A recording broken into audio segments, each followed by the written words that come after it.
اما بعد فاعوذ باللہ من الشیطان الرجیم بسم اللہ الرحمن الرحیم انا ارسلناک شاہدا ومبشرا ونذیرا صدق اللہ العلی العظیم وبلغنا رسولہ النبی الکریم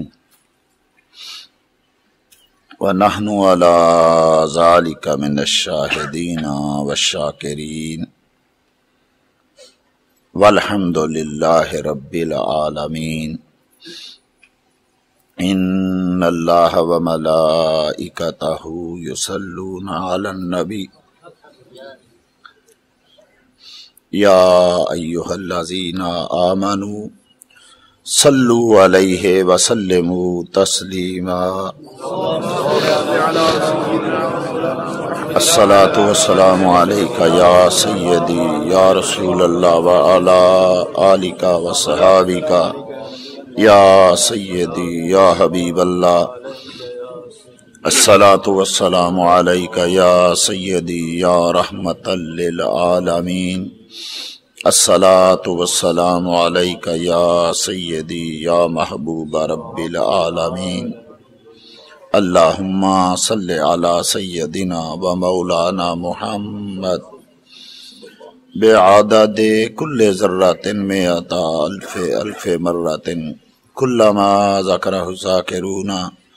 وکلما غفل عن ذکرہ الغافلون رب اشرح لی صدری ویسر لی امری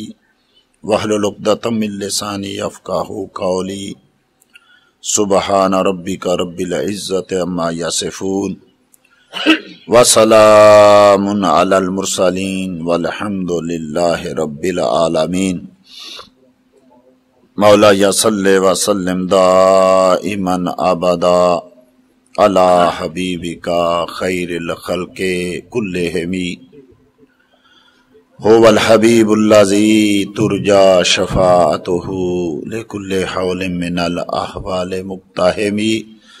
محمد سید الکونین والثقلین والفریقین من عرب ومن عجم ثم الرضا عن ابی بکر وعن عمر وعن علی وعن عثمان ذی الکرم فَإِنَّا مِن جُودِكَ الدُّنْيَا وَضَرَّتَهَا وَمِنْ عُلُومِكَ عِلْمَ اللَّوْحِ وَالْقَلَمِ۔ اللہ جل مجد الکریم کی حمد و ثنا اور حضور نبی اکرم نور مجسم رحمت دو عالم صلی اللہ تعالی علیہ وآلہ وصحبہ وبارک وسلم کی ذات اقدس پر ہدیۃً تحفۃً درود و سلام، آپ کی تعریف توصیف اور نعت مبارکہ کے بعد جیسا کہ آپ دوست احباب جانتے ہیں کہ یہ ماہانہ محفل میلاد النبی صلی اللہ تعالی علیہ وسلم منعقد ہے،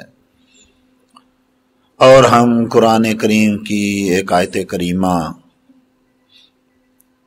کو تلاوت کر رہے ہیں، اس کا ترجمہ سن رہے ہیں، اور رب کریم نے ارشاد فرمایا انا ارسلناک، اے محبوب ہم نے آپ کو ارسال کیا، ہم نے آپ کو بھیجا، شاہدہ، شاہد بنا کر۔ شاہد کا دوسرا معنی جاری تھا، پہلا معنی بیان ہو چکا، دوسرا معنی الشاہد والشہید الذی لا یغیب عن علمہ شیء۔ شاہد اس کو کہتے ہیں کہ جس کے علم سے کوئی شے چھپی ہوئی نہ رہے۔ انا ارسلناک شاہدہ، محبوب ہم نے آپ کو کائنات کی ہر چیز کا علم عطا کر کے بھیجا ہے۔ دوسرا معنی اس میں کچھ پچھلی محفل میں کچھ بیان ہوا تھا کہ یہ معنی محبوب کریم صلی اللہ تعالی علیہ وسلم پر صادق آتا ہے یا نہیں آتا،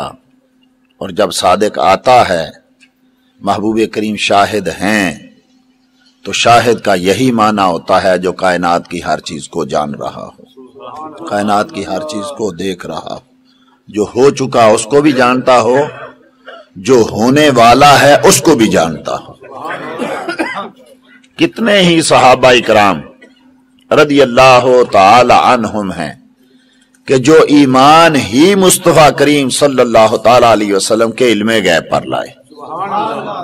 ان کے ایمان لانے کا سبب یہ بنا کہ مصطفیٰ کریم صلی اللہ تعالی علیہ وسلم علم غیب جانتے ہیں، اور سب سے پہلے مومن نبی کریم صلی اللہ تعالی علیہ وسلم پر سب سے پہلے ایمان لانے والے، اور جن کے ایمان کی گواہی رب کریم نے دی، بلکہ جن کے ایمان کو رب کریم نے قیامت تک آنے والے لوگوں کے لیے ایک پیمانہ بنا دیا، ترازو بنا دیا، مقیاس بنا دیا، اور حکم ہوا کہ وہ لوگ جو کہتے ہیں ہم ایمان لائے،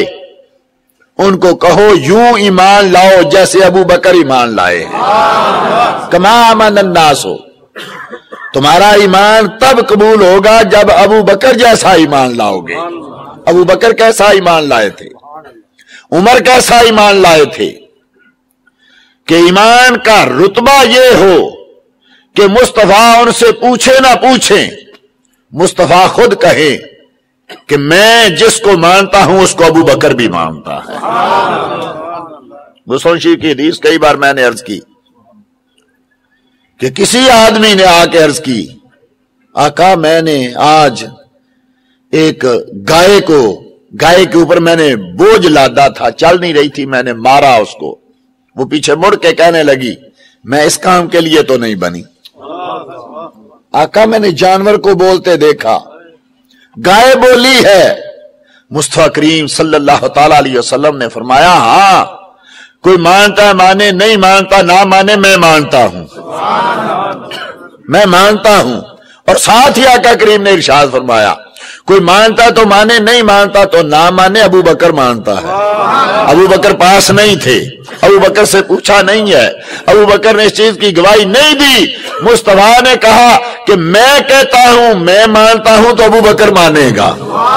اور اب کہتا ہے ایسا ایمان لاؤ۔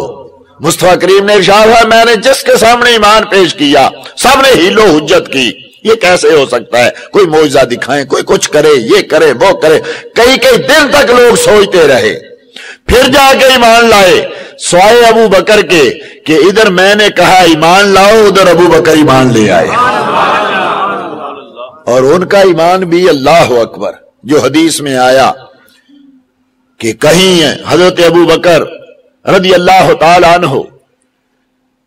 شام میں گئے ہوئے تھے، تاجر تھے بہت بڑے، تجارت کرنے کے لیے گئے تھے، رات کو خواب دیکھی کہ آسمان کا 14ویں کا چاند اترا ہے، مکے کے گھروں میں ٹکڑے ٹکڑے ہو کے گرا ہے، پھر وہ بدر کامل بنا ہے، اور بدر کامل بن کے ابو بکر کے دامن میں آ گیا ہے، جھولی میں آ گیا۔ صبح اٹھے بڑی خوشی بھی پریشانی میں، یہ کیا خواب ہے کہ چاند کے ٹکڑے ٹکڑے ہوئے مختلف گھروں میں گرا، اور پھر چاند جو ہے وہ میری جھولی میں آ گیا۔ صبح ایک راہب کے پاس گئے، راہب نے آپ کا سارا جسم دیکھا،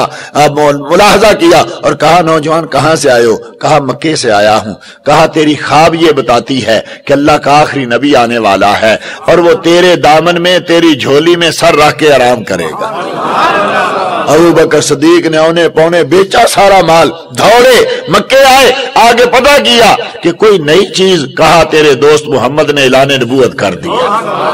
ادھر میرے آقا کو پتا چلا، آقا آئے کہ ابو بکر آیا ہے، ادھر ابو بکر گھر سے نکلے، راستے میں ملاقات ہوئی، مصطفیٰ کریم نے ارشاد فرمایا ابو بکر اللہ نے مجھے مبعوث کیا ہے کائنات کی طرف۔ ابو بکر نے صرف اتنی بات کی کہ آقا سنا ہے کہ جو نبی آتے ہیں وہ معجزہ لے کے آتے ہیں، دکھائیں معجزہ کہ میں آؤں اسلام میں۔ مصطفیٰ کریم نے فرمایا کیا وہ معجزہ کم تھا جو دیکھا تھا بلکہ شام، کیا وہ شام والا معجزہ کم ہے؟ ابو بکر نے کوئی اور بات نہیں کہ شہد اللہ الہ الا اللہ و شہد ان محمدن عبدہ و رسولہ۔ اگر امام اہل سنت مجدد دین و ملت مولانا شاہ احمد رضا خان فاضل بریلوی کہتے ہیں کہ نبی علم غیب جانتا ہے، تو کہ آپ نے یہ عقیدہ گھڑا نہیں ہے، ابو بکر سے لیا ہے۔